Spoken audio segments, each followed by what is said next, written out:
I thought I knew what betrayal felt like. Until my own son turned his back on me for a woman who barely knew me. The sharpness of the words still echoes in my mind.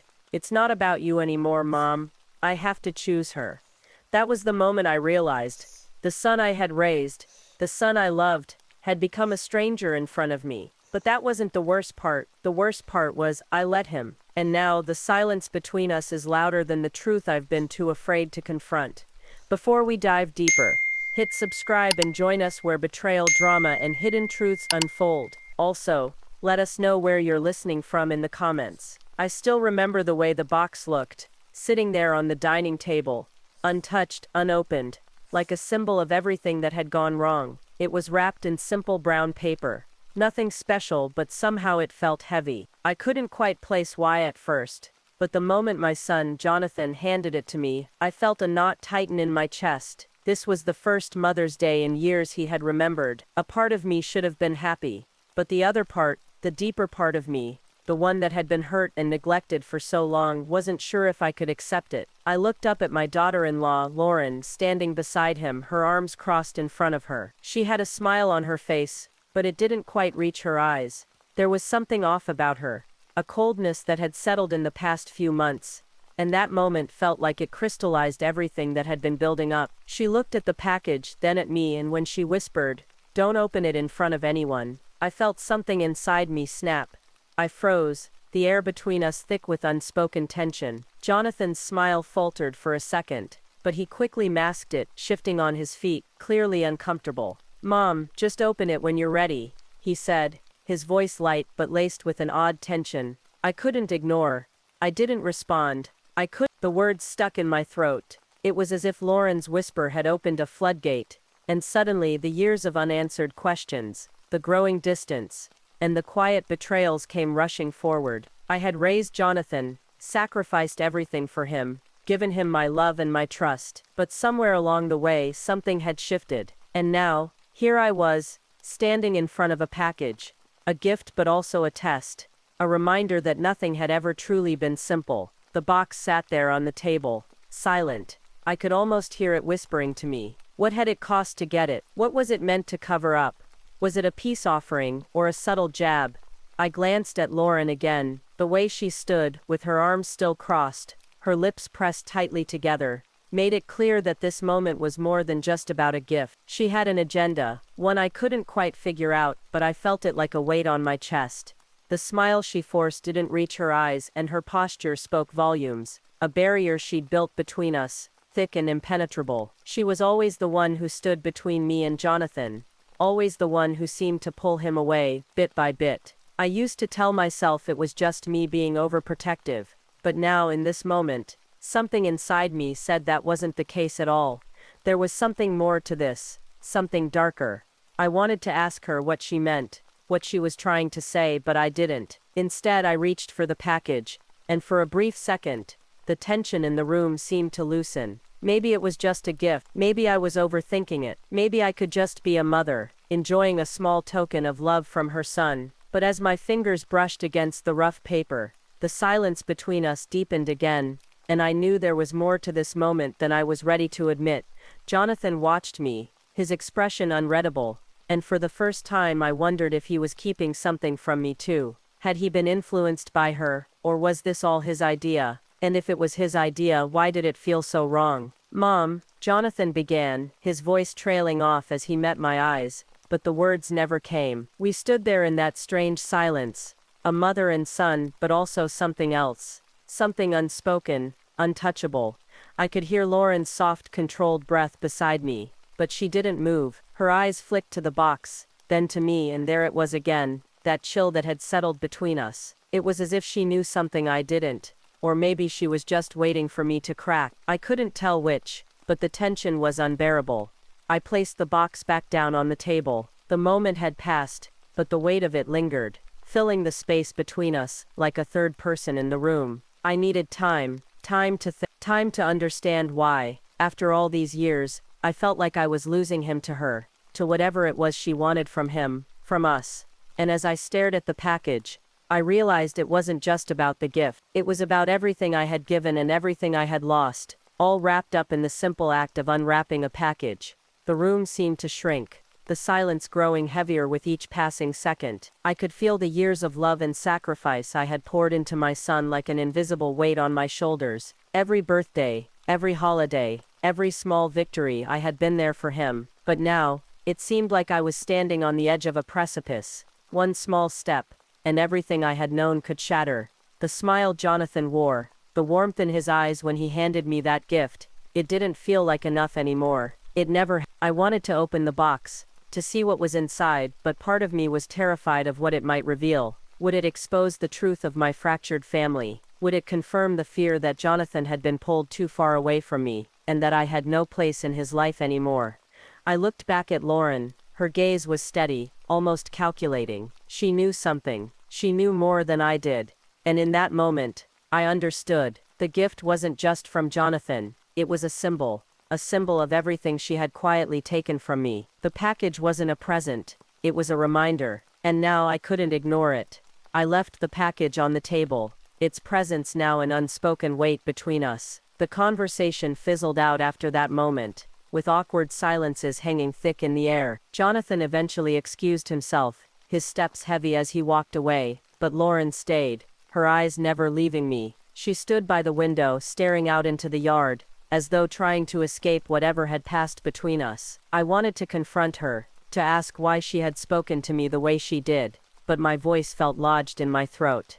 That night, as I sat alone in the dim light of my living room, I reflected on everything that had brought me to this moment. My life, the choices I had made, the sacrifices I had offered, it all seemed to have led here, to this moment of isolation, of fractured relationships, where nothing seemed as it should be. I had always put my family first. It was never a question. My husband, Robert, and I had built a life together, or so I thought. I had dedicated myself to our marriage, to the idea of building a home where my children would grow up safe, happy, and loved. We didn't have much, but what we had, we shared. It wasn't perfect, but we made it work. And then, after years of pushing and sacrificing for Robert's dreams and Jonathan's, it became clear they didn't need me the way I needed them. Jonathan, my son, was always the light of my life. His smile was my reason for waking up in the morning, and his laughter was the melody that kept me going, no matter how hard life became. But after his marriage to Lauren, everything shifted. At first, I told myself it was normal. Young couples need their space, their privacy. But with each passing day, I felt the distance growing.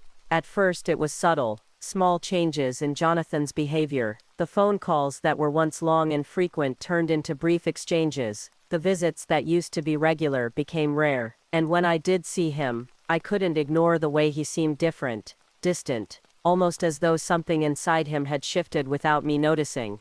Lauren didn't help. I tried so hard to connect with her, to make her feel welcomed, to let her know she was part of the family. But from the start she kept me at arm's length. At first, I believed it was her nature, that she was just shy, not used to big family gatherings. But as time wore on, I started noticing things. The way she would subtly deflect my attempts at conversation, the way she would control the narrative when Jonathan was around, steering him away from me, in little but noticeable ways. She didn't outright tell him to stay away from me, but there were always those little whispers, those looks that said everything without a word. And with each passing year, I found myself slipping further into the background of their lives.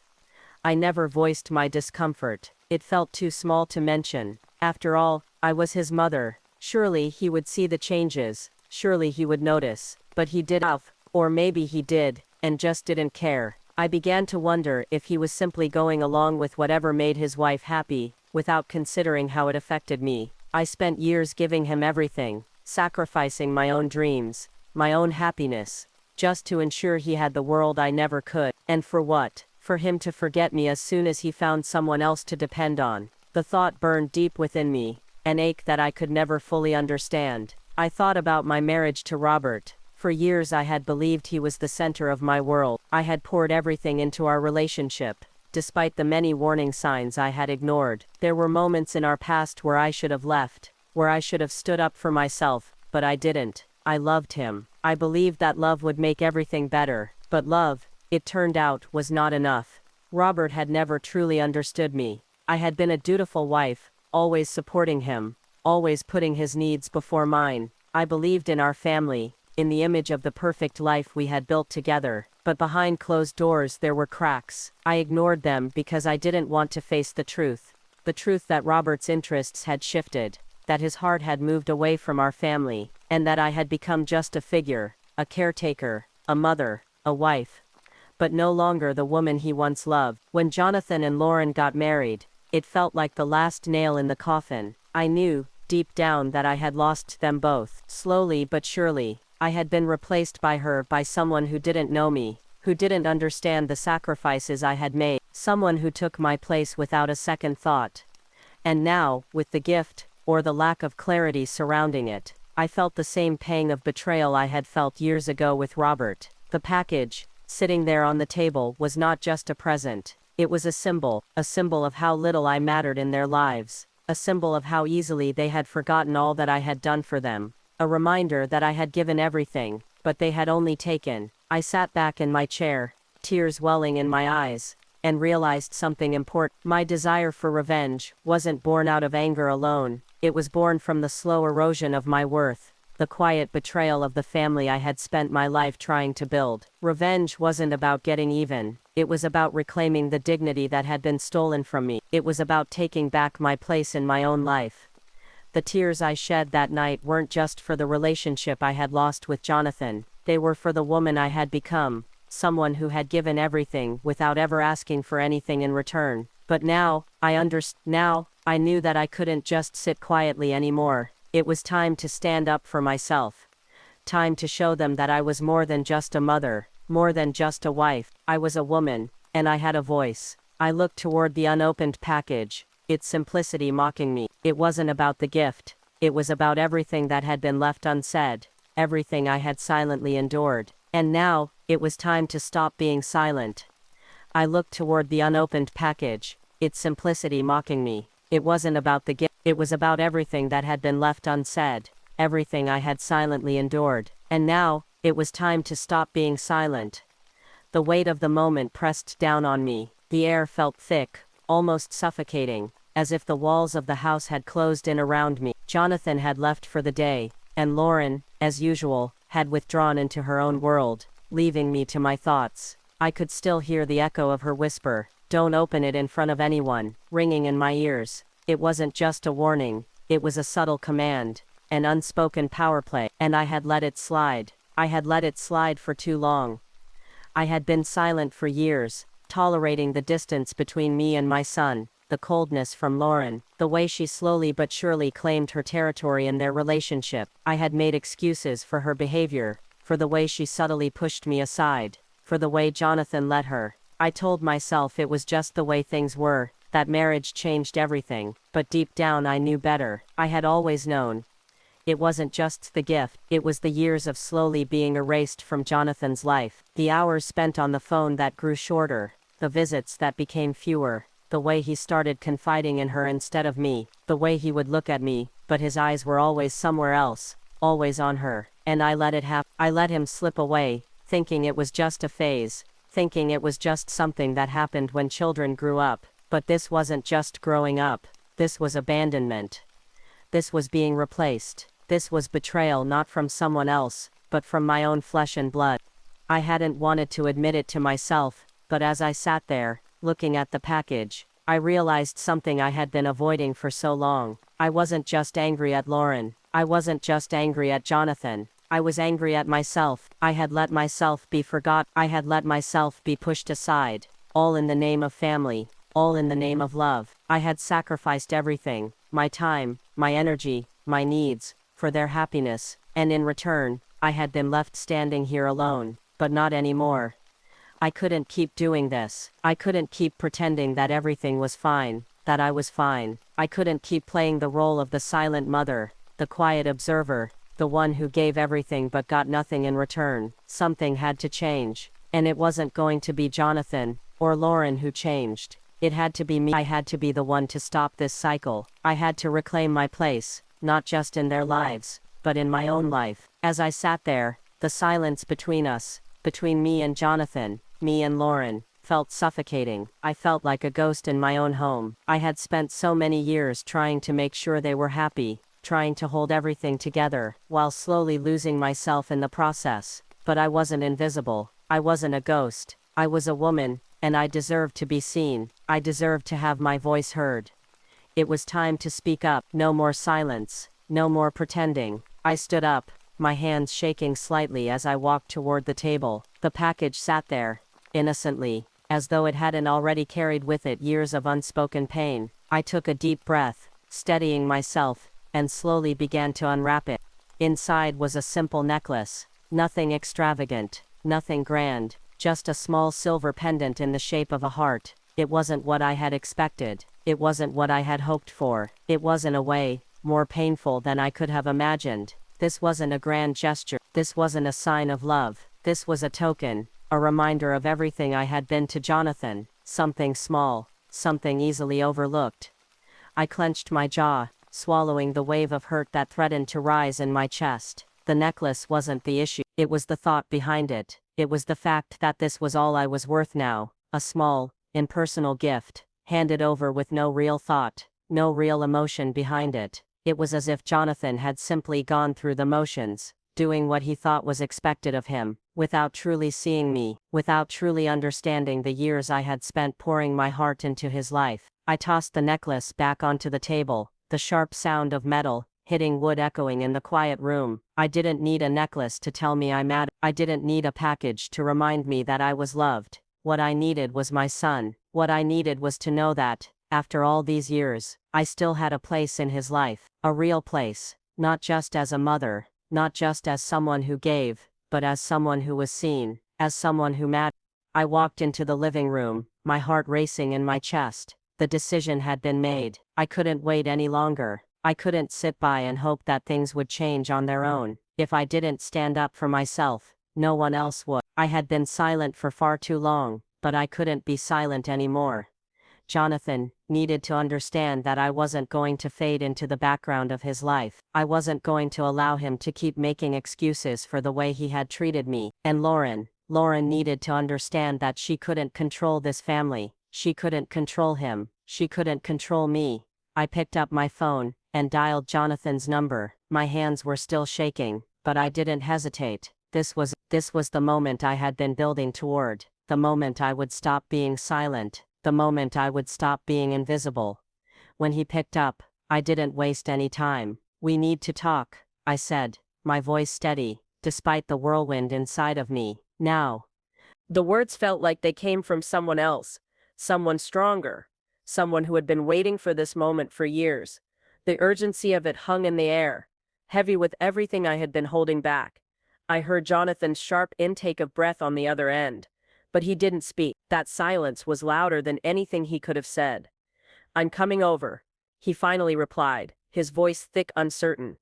I hung up before I could second-guess myself. The phone call had been made. I had started this, and now there was no turning back. There was no waiting for him to realize what was happening.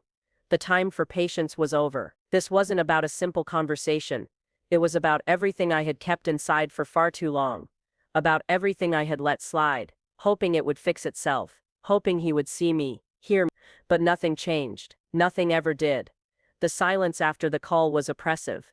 The air felt thicker somehow, suffocating, as though the walls of the house had grown taller, pressing down on me. I sank into the chair by the window, staring at nothing, my mind racing. I was shaking, not just from the confrontation I knew was coming, but from the weight of all that had been left unsaid. The betrayal, the isolation, the years of quiet disappointment. My thoughts swirled, the quiet hum of the house now an intrusion, a reminder of all the moments I had silently endured. I could hear the faint ticking of the clock on the wall, its rhythmic sound only amplifying the silence that stretched around me. How long had I been waiting for him to wake up? How long had I let this fracture between us grow? The realization hit me like a slap in the face. I had waited too long, allowed him to slip further and further away, always telling myself it was just a phase, that he would come back to me, but he hadn't. And maybe, just maybe, that was on me. I stood up, pacing now, the sound of my footsteps oddly sharp in the stillness. My fingers brushed the edge of the table,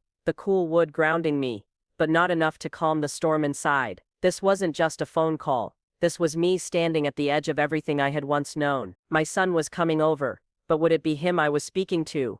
Or had I already lost him to the woman who had quietly taken my place? The doorbell rang, interrupting my thoughts. My heart skipped a beat. He was here. I opened the door, and there he stood. Jonathan, my son, but not the boy I raised. Not the man I had hoped he would become. His face was drawn, his eyes avoiding mine, and I couldn't tell if it was because of the confrontation we were about to have, or because he knew deep down that everything had changed, that the distance I had felt for so long had finally caught up with him. "Mom," he began, his voice weak, unsure. His words trailed off, as though the right ones were just out of reach. I stepped aside, letting him into the house, but I didn't speak. I had spent too many years holding my tongue, waiting for him to come to me, to see the hurt, to hear the things I never said. This time, I wasn't going to wait. Not anymore. We sat across from each other, the distance between us greater than it had ever been before. My mind raced, but I couldn't focus on the chaos inside of me. The weight of this conversation was too much. I had spent years of my life building this relationship with him, sacrificing everything for his happiness. And yet here we were, strangers, sitting across from each other, waiting for something to break. "I don't know where to begin," Jonathan said, finally looking up at me, his eyes full of regret. "I've messed up, Mom. I know I have, but I don't know how to fix it."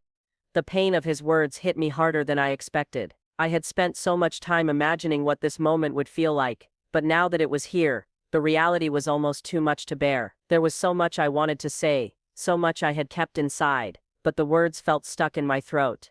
"I don't know how we got here," I said, my voice low, barely above a whisper. "I don't know how we got to this place where I barely recognize you, where I don't even know who you are anymore. You've let her control everything, Jonathan. Everything. And I've let you push me away, over and over again, because I didn't want to lose you. But I'm not doing this anymore." He flinched, his eyes flickering with the weight of my words, and for a moment I saw it. The guilt, the recognition of everything he had allowed to happen. The tension in the room was thick, unbearable, but I couldn't stop. "Not now.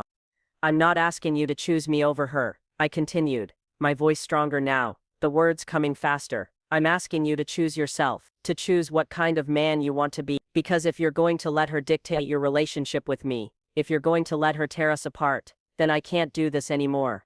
Jonathan looked down at his hands, the shame in his posture evident. He had been so consumed by his relationship with Lauren, that he hadn't seen what had been slipping away, what he had been losing. But I couldn't carry that burden anymore. I couldn't keep sacrificing myself for him, for their happiness, if it meant losing who I was. "I've been so angry," I said, the words rushing out now, like I couldn't hold them in anymore. "I've been angry at you, at her, at everything. But most of all, I've been angry at myself for letting it happen, for letting you go without saying anything, for not standing up for myself sooner. And I won't do that anymore. I can't."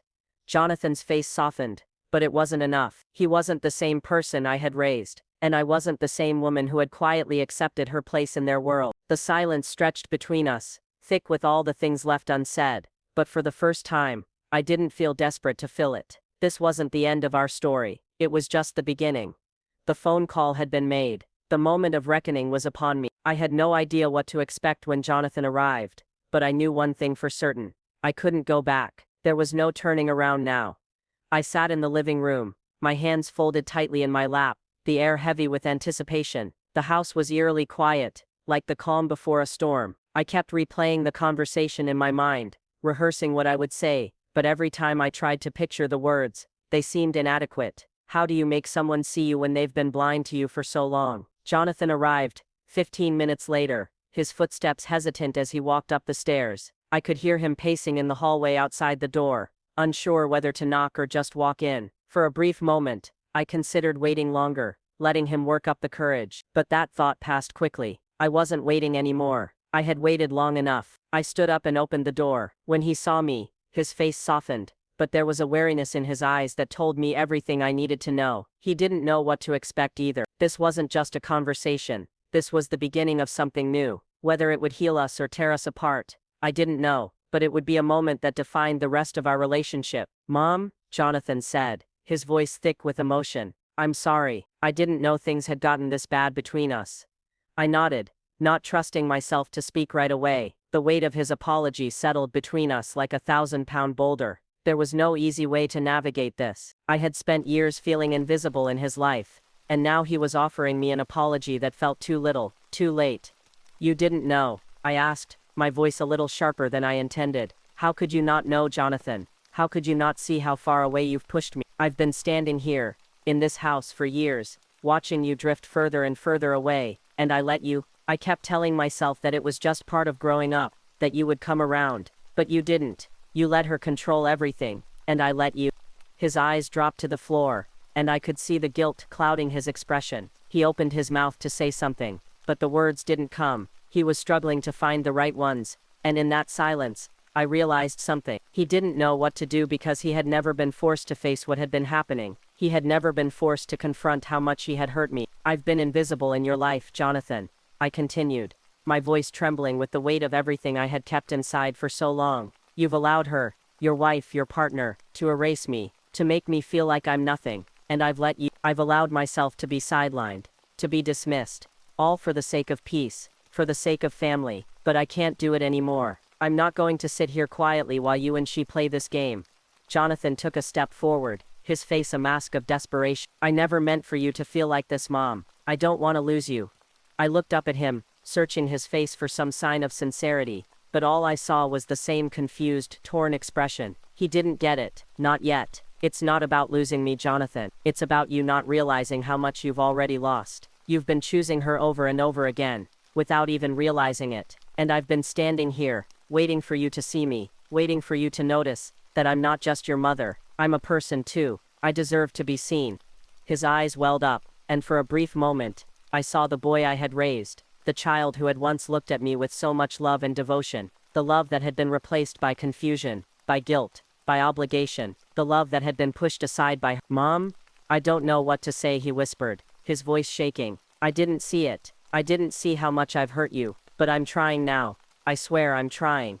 Trying isn't enough anymore, I said quietly, my heart breaking as I saw the pain in his eyes. You've been trying for so long, but you've been looking in the wrong places. You've been looking at me as though I'm a piece of your past, something to be checked off, something to be dealt with. But I'm not just a memory, Jonathan. I'm here. I'm still here. The silence that followed was thick, uncomfortable. I could feel Lauren's presence in the room. Even though she had said nothing, she stood behind Jonathan, her posture rigid, arms still crossed. Her silence was louder than any words she could have spoken. She was waiting, watching, calculating. I could almost hear her thoughts, as if she were trying to figure out how to control this situation. But I wasn't going to let her. Not now. Not anymore. I love you, Jonathan, I said, my voice softer now, almost a whisper. But I can't keep pretending that everything is fine. I can't keep pretending that we're okay when I'm not. And I won't stand by while she continues to push me away. You need to choose, Jonathan. Choose if you want to have a relationship with me, or if you want to let her have you all to herself. Lauren finally spoke, her voice cutting through the silence like a blade. This isn't just about you, you know, she said, her eyes hard. You can't just expect him to choose you over me. He's my husband, and I'm his priority now. The words stung, but I didn't let them break me. I had heard them before, in different forms, in different places. I had heard them from Robert, from Jonathan, from anyone who had ever tried to make me feel small, but not anymore. I'm his mother, Lauren, I said, my voice cold, steady. And no matter how much you try to push me away, no matter how much you try to control him, you will never take my place. The tension in the room was unbearable, but I didn't back down. For the first time in years, I felt a sense of power, a sense of control over my own life. The past was over. The silence was over. I was done letting them decide who I was. Jonathan stood there, caught between the two of us, but I could see the conflict in his eyes. He was torn, but the decision had to be his. It couldn't be mine. I had already made mine. I need time, Jonathan said, his voice barely above a whisper. He looked at me, then at Lauren, his face conflicted. I need time to think. I nodded, taking a deep breath. Take all the time you need, Jonathan. But remember, it's not just about choosing between me and her. It's about choosing who you want to be for yourself, not for anyone else. I turned and walked away, leaving them standing there in the silence. It was a moment of finality, but also of rebirth. For the first time in so long, I felt a quiet sense of peace. No matter what happened next, I had taken control of my life. The floor beneath my feet felt different, solid in a way I hadn't felt in years. Each step I took echoed in the stillness of the house, the space around me suddenly seeming to expand, like the walls were no longer pressing in, I had made the decision. No one could take that from me. Outside, the world was still turning, indifferent to the storm inside me. The wind rustled through the trees, the evening sun casting long shadows across the yard. I paused for a moment at the door, letting the cool breeze fill my lungs, grounding me in the present. The house I had spent so many years in, the one that had been filled with love and arguments, silence and laughter, now felt different, lighter, almost like a new chapter was beginning. I stepped outside, taking a deep breath. The weight of years of pain, of unspoken words and unacknowledged sacrifices, was slowly lifting, like a cloud dispersing after a storm. The air felt sharp, fresh. I walked towards the garden, each step a little lighter than the last. The flowers, though simple, seemed to bloom brighter in the soft evening light. They were a reminder that life, even in its darkest moments, could still be beautiful.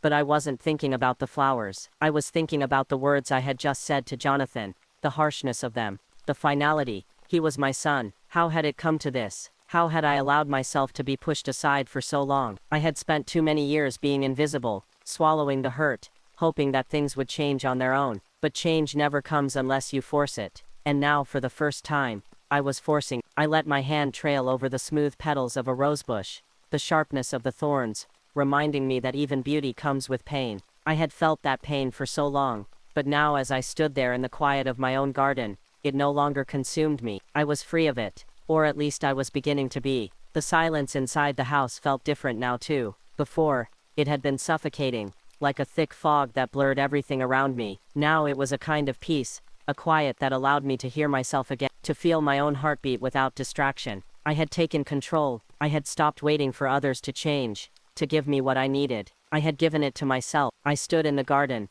for a long while, feeling the cool air against my skin, hearing the rustle of the leaves, the distant sounds of the neighborhood fading into the background. I could still feel Jonathan's eyes on me, still hear the hesitation in his voice, but it didn't matter anymore. I had said what needed to be said, and now I had to let go. And as I stood there, I realized something profound. I hadn't just taken control of my life. I had let go of the parts of me that had held me back. The fear of losing them, the fear of being alone, the fear of never being seen. I wasn't waiting anymore. The past had no hold on me. The hurt, the betrayal, it was all a part of me now, but it didn't define me. I didn't need validation from anyone. Not from Jonathan.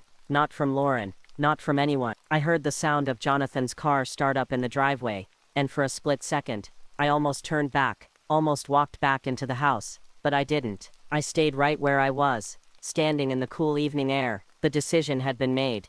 This was my life, and I was taking it back. I could feel the tears welling in my eyes, but they weren't tears of regret. They were tears of relief. Finally, I had done something for myself. Finally, I had said, enough.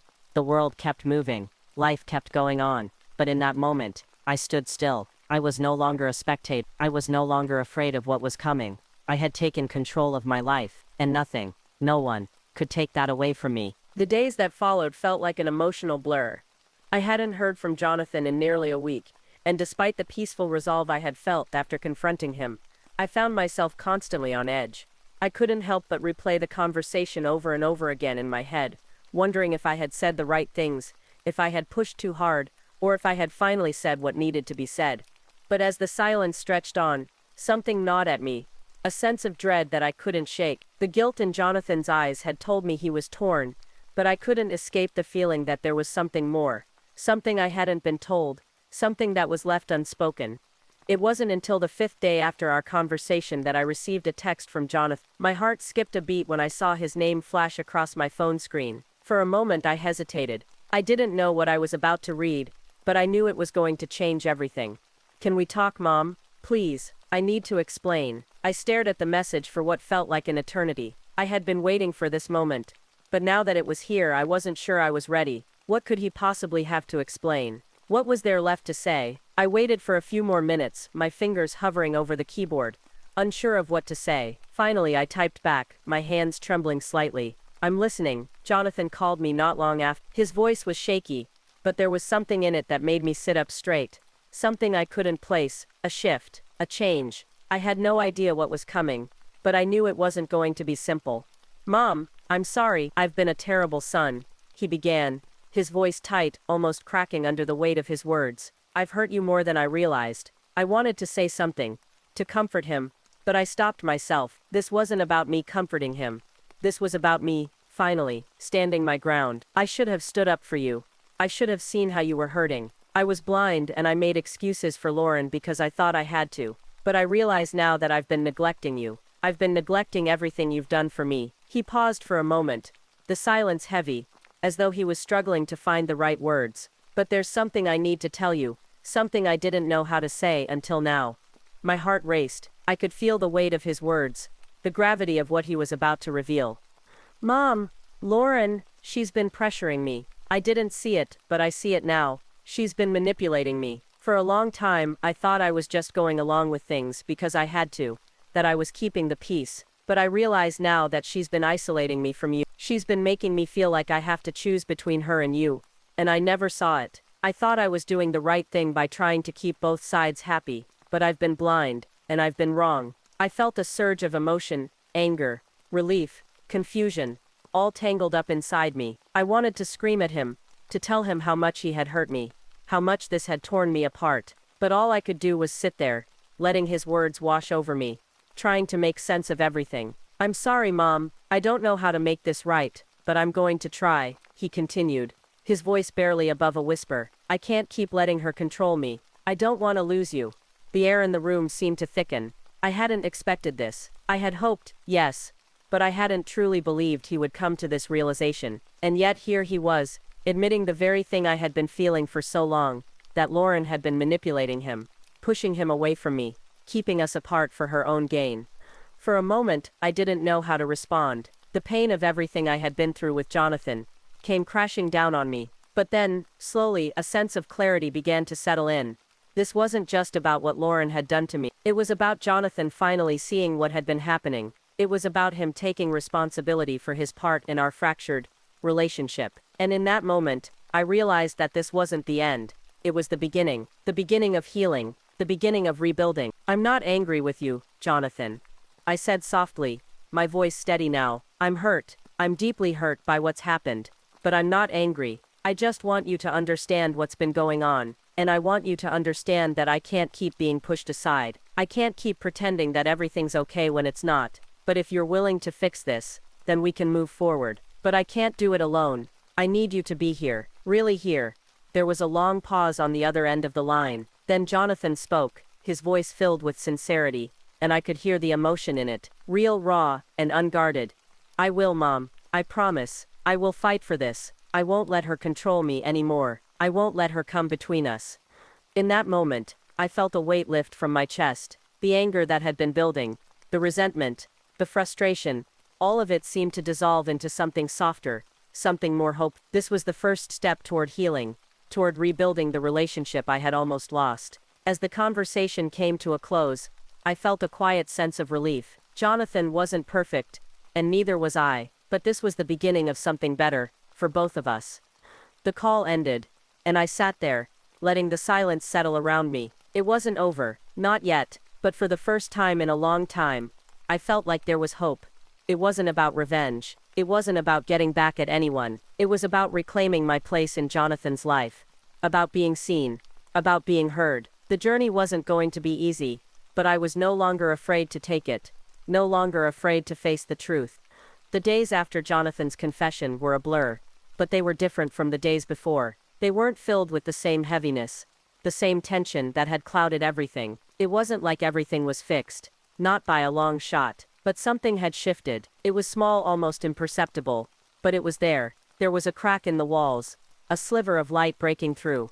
Jonathan and I began to talk more, not just about the gift, not just about the rift between us, but about everything. He apologized over and over again for his blindness, for not seeing how much I had been hurt, and I apologized too, for staying silent for so long, for letting things fester, for not standing up for myself earlier. It wasn't easy, but it was necessary. I hadn't expected him to change overnight. Change never happens that fast. But he was trying, and for the first time in a long time, I was starting to believe that we could rebuild something between us. Something real. Something that wasn't built on neglect and silence.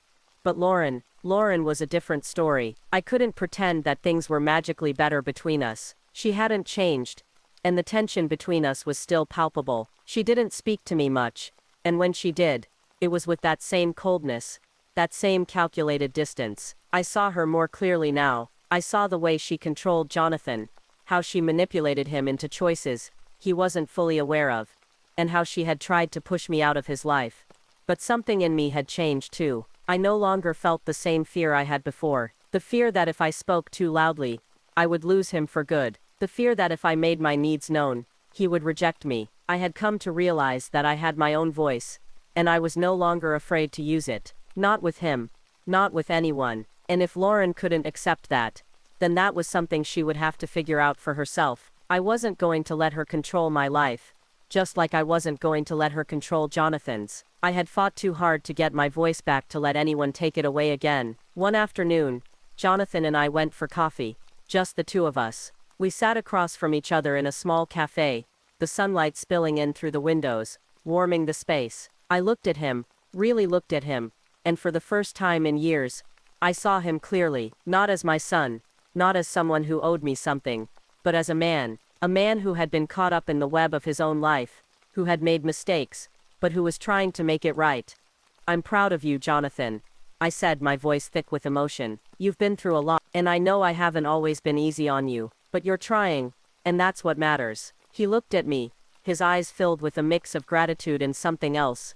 Regret, maybe, or recognition. "I don't deserve you, Mom. I know that, but I want to try. I want to rebuild, and I'll do whatever it takes." The words hit me harder than I expected. All these years of feeling neglected, of feeling like I was invisible to the one person who had once been my whole world, and now here he was, offering me his heart, his effort, his honesty. It wasn't perfect, it wasn't all fixed, but it was enough. We sat there for a while longer talking about the future, about what came next, and for the first time, I wasn't afraid. I wasn't afraid of losing him, of being replaced. I wasn't afraid of being forgotten. I had spent so many years living in fear of those things. But now I realized that my worth wasn't tied to anyone else's perception of me. It was tied to who I was, to how I saw myself, and I didn't need their approval to be whole. When we left the cafe, Jonathan hugged me. It wasn't the same kind of hug he had given me in the past. The brief, awkward ones that left me feeling like I was just a parent to him. Something to check off the list. This one was different. It was longer, deeper, more real.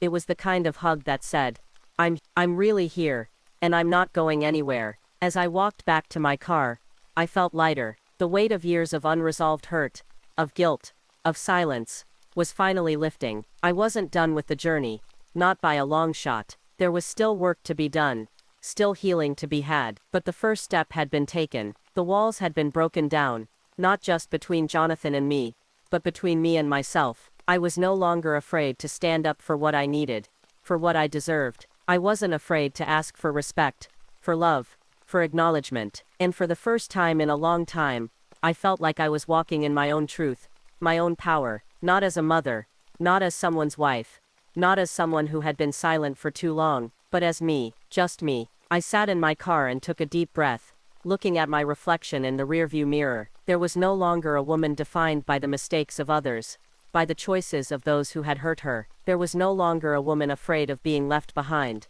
There was only a woman who had found her voice again, who had reclaimed her place in the world. And as I whispered the name I had given to myself all those years ago, a name I had almost forgotten, I smiled. "My name is Serafina," I said aloud, "and I'm finally free." In the end, I learned that the hardest part isn't standing up for yourself. It's realizing that sometimes the people you love can still hurt you, and yet, they can also find their way back. I'll never forget the moment I took back control of my life, and how freeing it was to finally stop waiting for them to change and start changing for myself. No one is ever truly lost unless you allow them to be. Here at GR's Circle, your story matters too. Before you go, make sure to hit subscribe.